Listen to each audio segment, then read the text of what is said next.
أعوذ بالله من الشيطان الرجيم بسم الله الرحمن الرحيم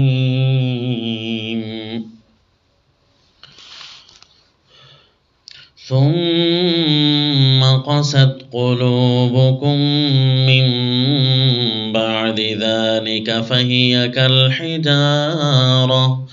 فهي كالحجارة أو أشد قسوة وإن من الحجارة لما يتفجر منه الأنهار وإن منها لما يشقق فيخرج منه الماء وإن منها لما يهبط من خشية الله وما الله بغافل عما تعملون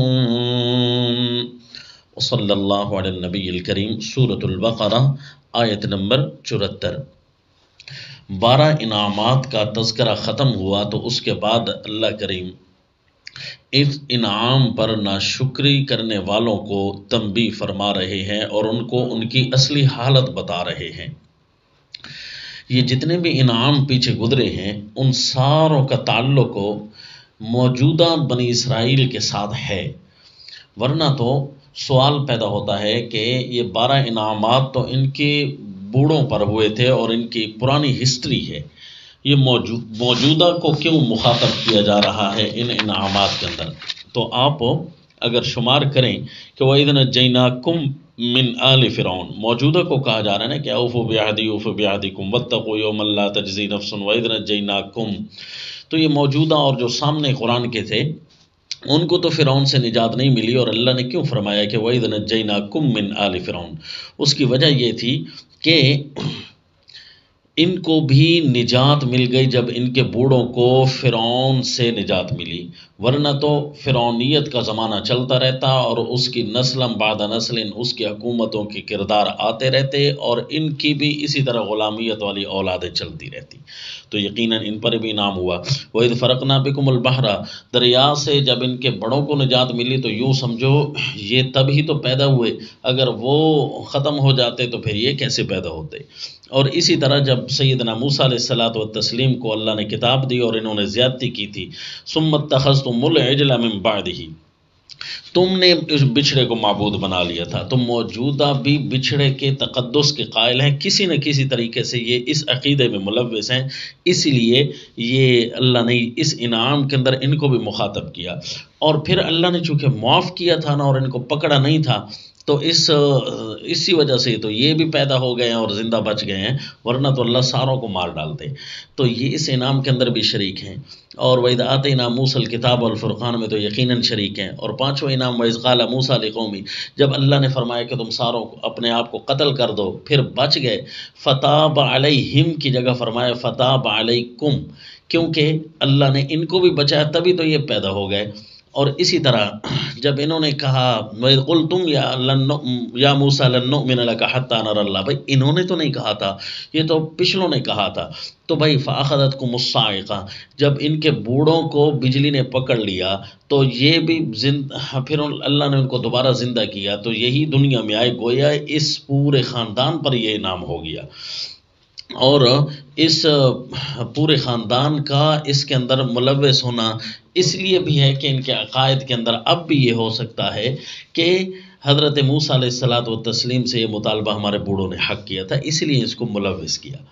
اور اسی طرح وَإِذْ قُلْنَا ادْخُلُوا هَٰذِهِ الْقَرْيَةَ، اگر اس سے بیت المقدس مراد ہے نا تو اس کے اندر یہ عزت افزائی بیت المقدس کی حکومت کا مل جانا یہ موجودہ پر بھی انعام ہے، اور موجودہ بھی اس کا دعویٰ رکھتے ہیں، آج کل اسی وجہ سے تو یہ جو ہے بیت المقدس پر قبضے کا دعویٰ کرتے ہیں، حالانکہ یہ ان کے مسلمان لوگوں کو نصیب ہوئی تھی، اور آج تک جو مسلمان ہیں وہی بیت المقدس کے دعوے دار ہیں، لیکن یہ موجودہ بھی یہ کہتے ہیں کہ یہ نام ہم پر ہوا، تو چونکہ یہاں تبدیل ظالموں نے کلمہ کو کیا تھا اس لیے اللہ نے ساروں کو ملوث نہیں کیا، فبدل الذین ظلموا قولا، صرف ظالموں کو ملوث کیا، یہ نہیں فرمایا کہ تم نے اس جملے کو تبدیل کیا۔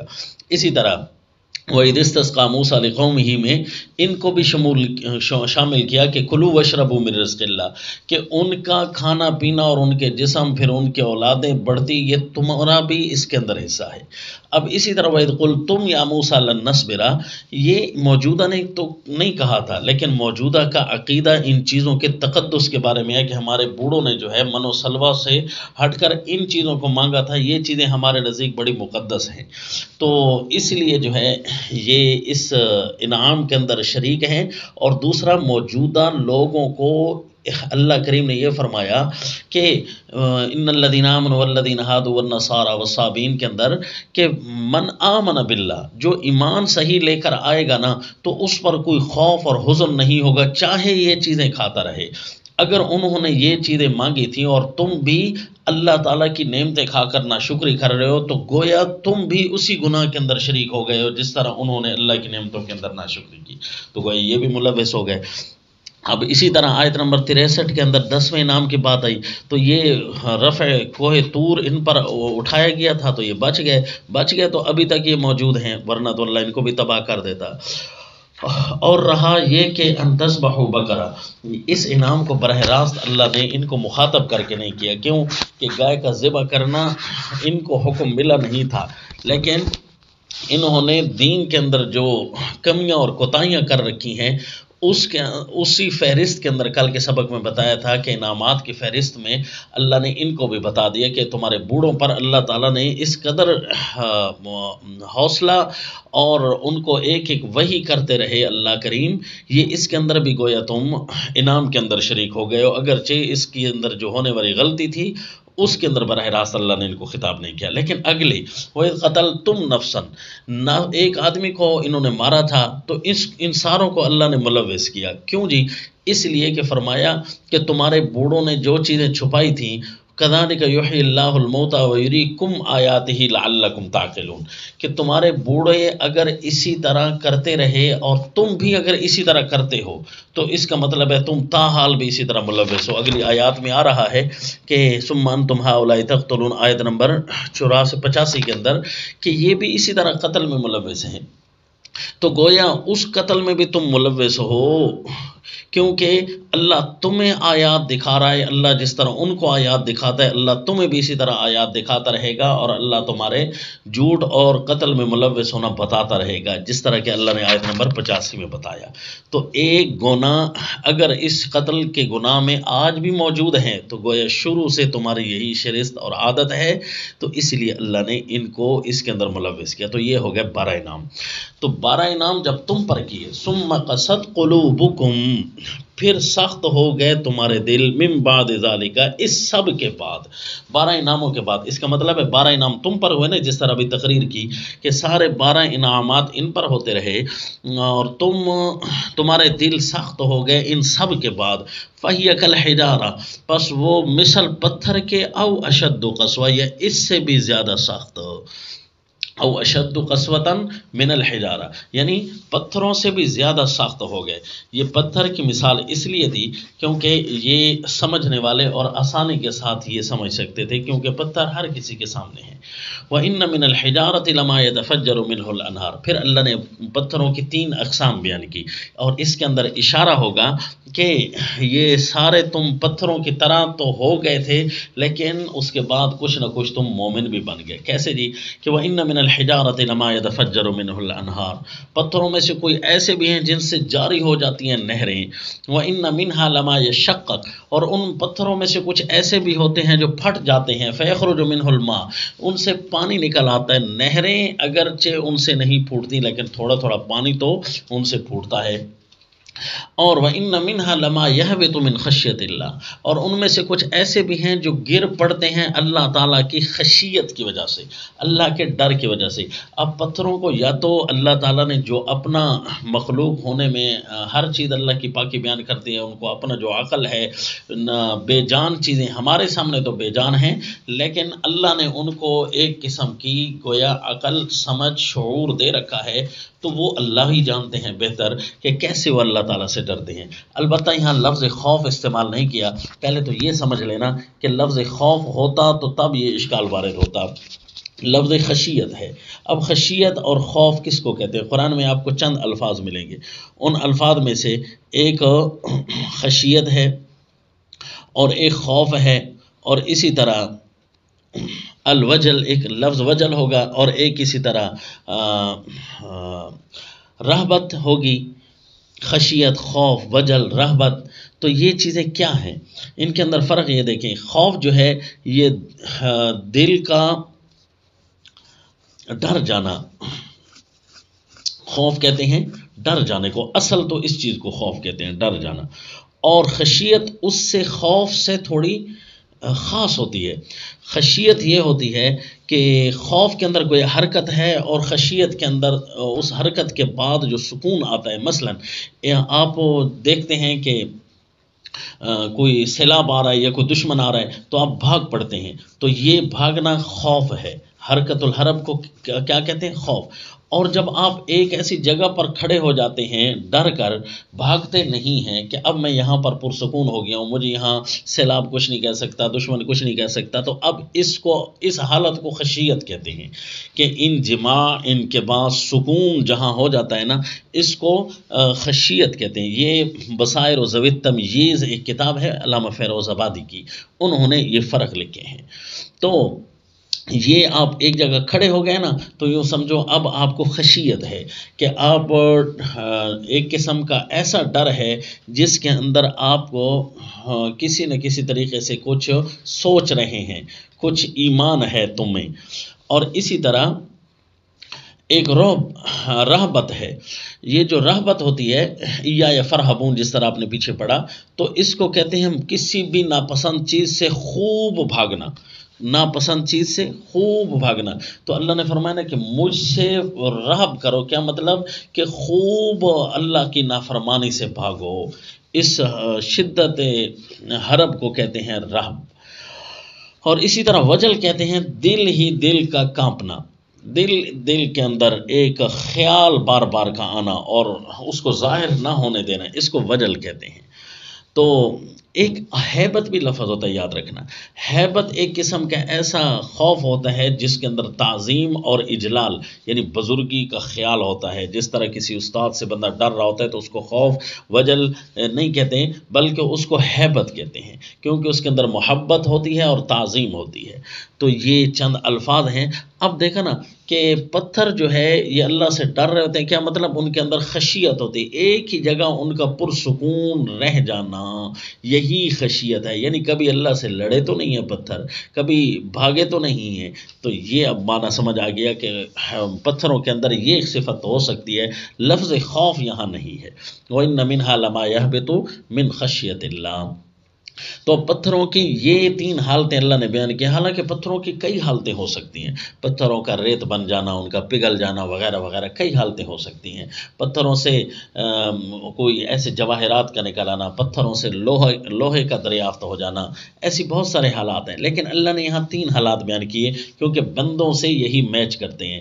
کیونکہ آگے اللہ نے فرمایا وَمَا اللَّهُ بِغَافِلٍ عَمَّا تَعْمَلُونَ، اور اللہ بے خبر نہیں ہے تمہارے ان کاموں سے جو تم کرتے ہو۔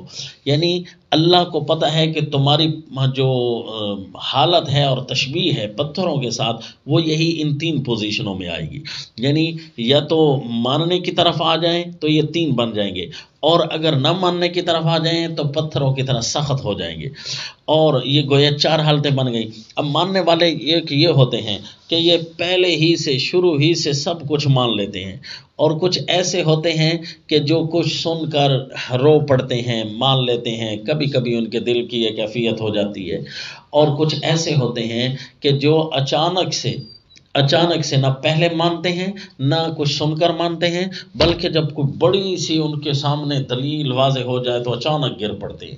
جس طرح کہ سیدنا موسیٰ علیہ الصلوۃ والتسلیم کے سامنے ایمان لانے والے سحرہ وہ فوراً گر پڑے تھے ایک بڑی دلیل دے کر، حالانکہ سیدنا موسیٰ علیہ السلام ان کو تقریر کرتے رہے، پہلے ان کو سمجھ کچھ نہ آیا، بلکہ بعد میں جب بڑی چیز دیکھی نا، تو اب ان تین قسم کی چیزوں کے بعد وَمَا اللَّهُ بِغَافِلٍ عَمَّا تَعْمَلُونَ، ساروں کو خطاب ہے، ماننے والوں کو اور نہ ماننے والے سارے۔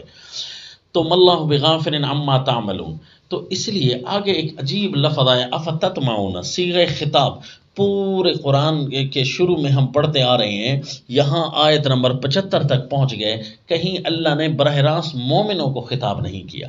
یہی ایک آیت ہے کہ افتطمعون، مومنوں کو خطاب کیا کہ اے مسلمانوں، کیوں جی کہ مسلمانوں کا تذکرہ اس پچھلی آیت میں ہو چکا ہے نا، کہ پتھر کی طرح سخت ہو گئے تو کافر ہیں، اور پتھر کچھ ایسے ہوتے ہیں جن سے نہریں اور جو پانی پھوٹے یا جو گر پڑے، تو ایسے میں مسلمانوں کا تذکرہ بھی آ گیا نا، یہود میں سے جو مسلمان ہو گئے، تو ان کو اللہ نے فرمایا کہ کیا تم یہ خیال کرتے ہو ان یؤمنوا لکم، کہ یہ سارے تمہاری بات مان لیں گے جو پتھر کی طرح سخت ہیں؟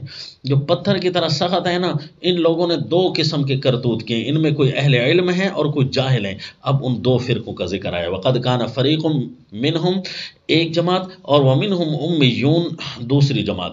یہ تمہارے جو یہود ہیں، جو کفار ہیں، یہ دو طرح کے لوگ پائے جاتے ہیں، ایک ہیں اگوان اور اہل علم اپنے آپ کو سمجھنے والے، لیکن اصل میں تو سارے جاہل ہوتے ہیں، اور دوسرے ہیں وہ جو ان کی عوام ہے اور ان مولویوں اور جھوٹے اور گمراہوں کے پیچھے چلنے والی ہے۔ ان دو کے اب حالات سنو کہ کیسے یہ پتھر کی طرح سخت ہیں، کہ وقد کان فریق منہم یسمعون، تم یہ خیال کرتے ہو، یہ توقع رکھتے ہو کہ یہ تمہاری مان جائیں گے باتیں؟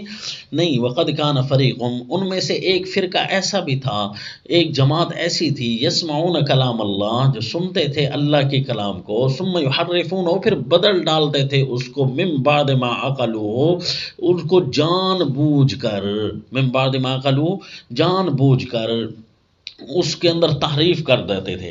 اب یہ ذرا آپ پڑھ رہے ہیں، ایک بات بھی سمجھتے آنا کہ دل سخت کیسے ہوتے ہیں، دلوں کے اندر نرمی کے بجائے سختی کیسے واقع ہو جاتی ہے، کیسے بندہ مرتد ہو جاتا ہے، کیسے بندہ گناہوں کی دلدل میں پھنس جاتا ہے، کیسا بندہ گناہوں کی دنیا میں چلا جاتا ہے، کیسے اس کو اللہ تعالیٰ کی رحمت سے دھکیل دیا جاتا ہے، کیسے ہدایت کے بعد گمراہی اس کے مقدر ہونے لگ جاتی ہے۔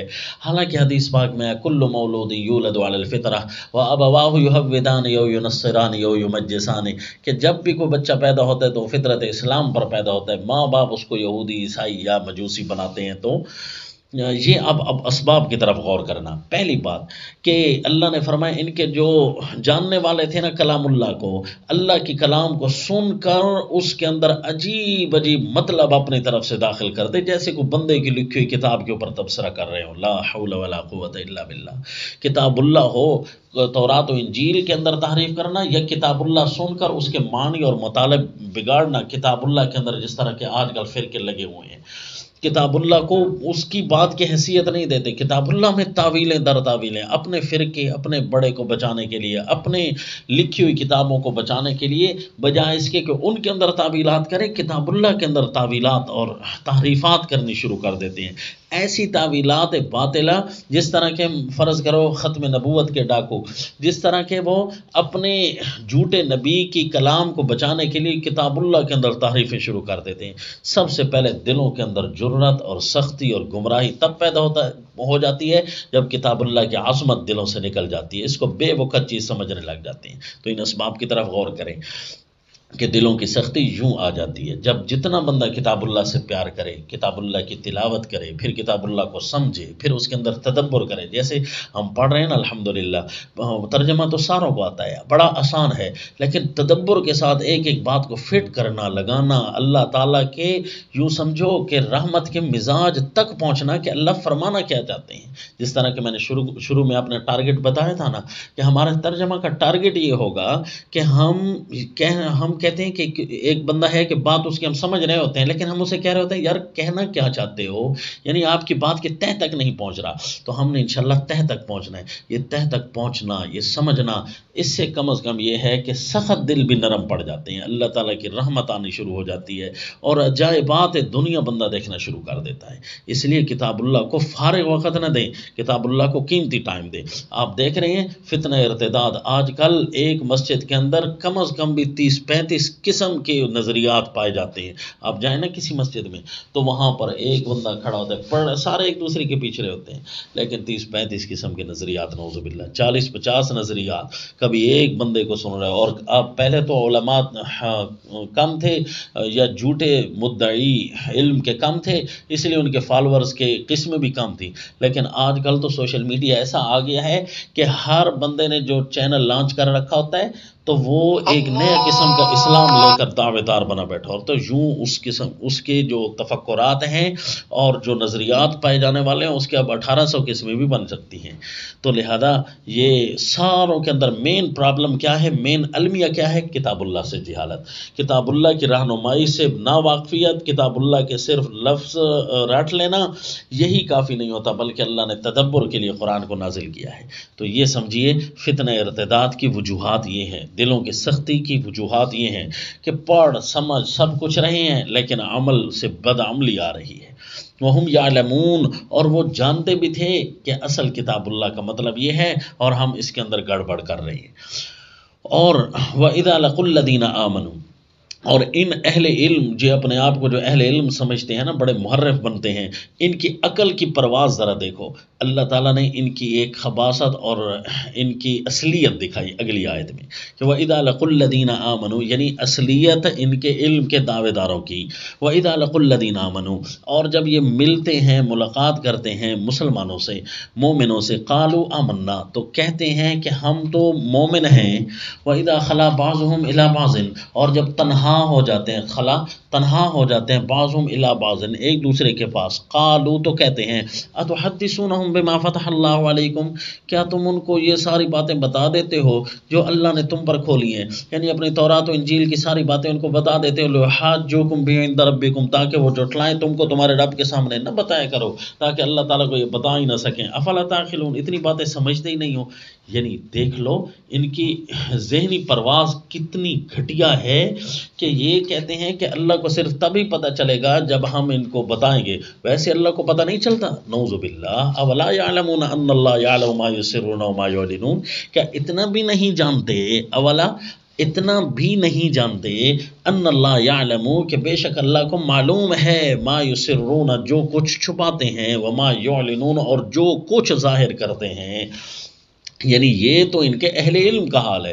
ان بیوقوفوں کو اتنا بھی پتہ نہیں. یعنی جب جاہل قوم کے سردار اور اگوان علمی اگوان بن جائیں تو پھر اس قوم کی کشتی ڈوبنے کی بڑی امیدیں لگ جاتی ہیں. پھر ان کی جو اپنی قوم کی پرواز ہوتی ہے پھر وہ کتنی خراب ہوتی ہے جب ان کے اہل علم کا یہ حال ہوتا ہے. یعنی انہوں نے اتنا نہیں سوچا کہ ہم اتنے گھٹیا لوگ ہیں کہ اللہ تعالیٰ تو ساری باتیں جانتے ہیں کہ ہمارے مومنوں سے چھپا لینے سے کم از کم یہ کوئی اللہ کو جا کر بتائیں گے تو تبھی اللہ کو پتہ چلے گا.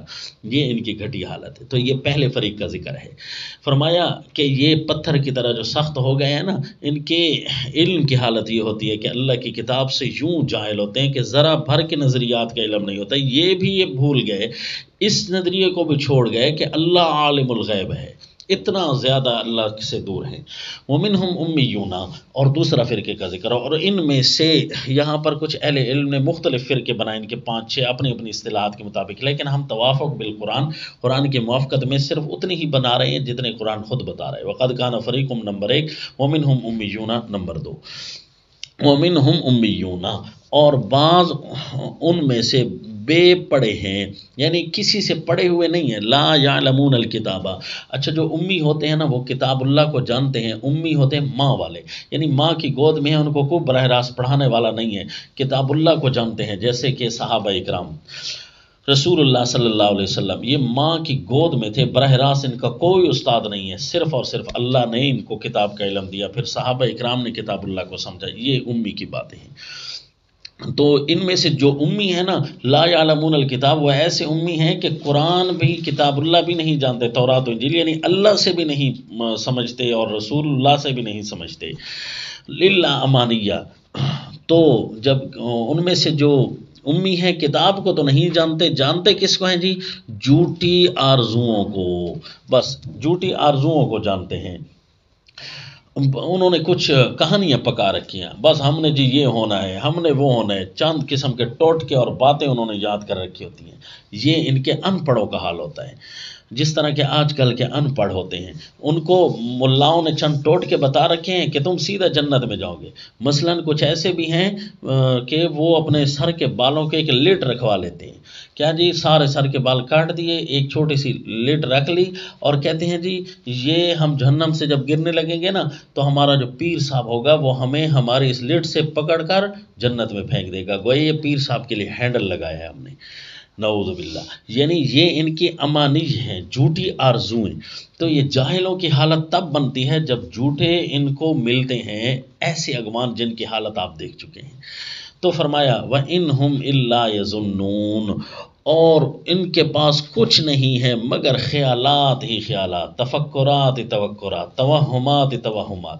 جس طرح آپ ہندوؤں کے اندر دیکھتے ہوں گے نا، انہوں نے اپنی ڈرامے بھی بنائے ہوتے ہیں، لوگوں کو دکھانے کے لیے اپنی فلمیں بناتے ہیں، نعوذ باللہ، اور اس کے اندر یہ توہم پرستی کہتے ہیں کہ میں فرشتہ بن گیا ہوں، میں اڑ رہا ہوں، یہ سب توہمات ہیں کفار کے اور جاہلوں کے۔ توہم پرستی کو یہ حقیقی شکل دکھاتے ہیں۔ فویل للذین یکتبون، اب ان کے دونوں فرقوں کا ایکشن لیا گیا اس میں۔ فویل للذین یکتبون الکتاب، بربادی ہے ان کے لیے جو لکھتے ہیں کتاب کو بایدیہم، اپنے ہاتھوں سے، ثم یقولون ھذا من عند اللہ، اور پھر کہتے ہیں یہ اللہ کی طرف سے ہے۔ جس طرح کہ آج کل ہمارے ہاں نعتوں کی شکل میں اور قصے کہانیوں کی شکل میں اور جو ہے اپنے اپنے بزرگوں کی کرامتیں جھوٹی بنا بنا کر ایسے پیش کر رہے ہوتے ہیں گویا یہ کتاب اللہ کا درجہ ہے، یہ لکھ اپنے ہاتھ سے رہے ہوتے ہیں، پھر کہتے ہیں ھذا من عند اللہ، یہ اللہ کی طرف سے ہے۔ یہ جی بڑے معرفت کی باتیں ہیں، تمہیں کیسے پتہ جن کو اللہ کی معرفت ہے؟ یہ جاہلوں کے کام ہے۔ ان کے جو اگمان ہے وہ یوں کر رہے ہوتے ہیں، لیشتروا بھی ثمنا قلیلا، یہ سارے ڈھونگ اس لیے رچاتے ہیں تاکہ لیویں اس پر مول تھوڑا، یعنی قیمت تھوڑی، مول تھوڑا، تاکہ جو ان کی جیبیں بھری رہیں۔ تھوڑا اس لیے کہا کہ کتاب اللہ کے مقابلے میں جو بھی تم لے رہے ہو نا بہت تھوڑا ہے، بہت تھوڑا ہے ظالموں۔ کتاب اللہ کا مل جانا بہت بڑی چیز ہے، اس کے ایک ایک لفظ پر سینکڑوں نیکیاں ہیں۔ فویل لہم مما کتبت ایدیہم، پھر دوبارہ فرمایا ان کے لیے بھی بربادی ہے اور ان کے ان علوم کے لیے بھی بربادی ہے جو ان کے ہاتھوں نے لکھا ہے۔ فویل لہم مما کتبت ایدیہم، سو خرابی ہے ان کو اپنے ہاتھوں سے لکھے سے، یعنی جو کچھ انہوں نے لکھا ہے نا، تو اب ان کے علوم کی بربادی کا کیا مطلب؟ وہ علوم ان کو خود ضائع کر دیں گے۔ یہ لکھنے کے بعد ان کو احساس ہوگا کہ یہ تو ہمارے گلے پڑ گیا، اس سے لکھنے سے تو ہمارا کم از کم نقصان ہو گیا، بےزتی ہو گئی۔ وویل لہم مما یکسبون، اور خرابی ان کو اپنی اس کمائی سے بھی ہے، یعنی جو کچھ انہوں نے کمایا ہے نا وہ بھی ان کو نصیب نہیں ہوگا، وہ بھی ان کے اوپر الٹا پڑے گا، اپنی بھی بربادی اور اپنے علوم کی بھی بربادی اور اپنی کمائی کی بھی بربادی، تین چیزوں کی بربادی ہے نا، تو تین لفظ آئے وویل وویل وویل کے لفظ سے۔ وقالوا لن تمسنا النار، یہ تو ہو گیا ان کے پہلے فرقے کی خبر لی گئی، اب ان کے دوسرے فرقے پر عذاب۔ وقالوا لن تمسنا النار، اور یہ کہتے ہیں کہ ہمیں آگ ہرگز نہیں چھوئے گی، الا ایام معدودہ، مگر گنتی کے چند دن، چند روز ہمیں آگ چھوئے گی۔ کیوں بھائی؟ ہو سکتا ہے ان کے نظریے میں یہ ہو کہ جس دن ہم نے بچھڑے کو کچھ عرصہ جو ہے نا الہ بنا کر رکھا تھا بس اتنی آگ چھوئے گی، یعنی ان کو نظریات میں یہ کم از کم یہ ہے کہ ہم نے جہنم میں جانا ضرور ہے، بس پاک ہو کر باہر نکلیں گے۔ قل اتخذتم عند اللہ عہدا، جب یہ اپنی موجودہ لوگ جس طرح یہود و نصارہ کی روش پر چلنے والے، رسول اللہ صلی اللہ علیہ وسلم نے فرمایا تم بھی اپنوں سے پہلے یعنی یہود و نصارہ کی نقش قدم پر چلو گے، جب ان سے ان کی جا کر کارستانی اور ان کی تقریریں سنو نا، بین ہی یہی کردار ادا کر رہے ہوتے ہیں کہ ہم تو بھائی ہیں ہی جنتی، بس ہمیں بس یہ دو چار تھپڑ لگیں گے باقی ہم جنتی ہیں۔ قل اتخذتم عند اللہ عہدا، کہہ دو ان کو کہ کیا تم لے چکے ہو اللہ سے کوئی وعدہ، کیا تم لے چکے ہو اللہ سے کوئی وعدہ؟ اگر ایسی بات ہے تو فلن یخلف اللہ عہدہ، تو اب اللہ ہرگز خلاف نہ کرے گا اپنے وعدے کی۔ ام تقولون علی اللہ، یا تم اللہ پر ایسی باتیں کہتے ہو ما لا تعلمون، جس کا تمہیں خود بھی پتہ نہیں ہے کہ پتہ نہیں یہ بات ہم نے لی کہاں سے ہے، لگا اللہ کے ذمہ دی، نعوذ باللہ. یہ میں اس لیے الفاظ بول رہا ہوں ایسے ساتھ ساتھ کے کہ ان لوگوں کے، ان جاہلوں کے باتیں سن سن کر، ان کی کتابیں ایسی جاہلانہ، موجودہ یہود و نصارہ کی روش پر چلنے والے فرقے، ان کی جھوٹی کرامتوں، قصے کہانیوں کی کتابیں، ان کی نعتیں نظمیں، ان کے جو ہے تقریریں سن سن کر ایک موحد حیران ہو جاتا ہے کہ یار یہ جھوٹ بنا کیسے لیتے ہیں، ان کے پاس ٹائم کتنا ہوتا ہے جھوٹ بنانے کا.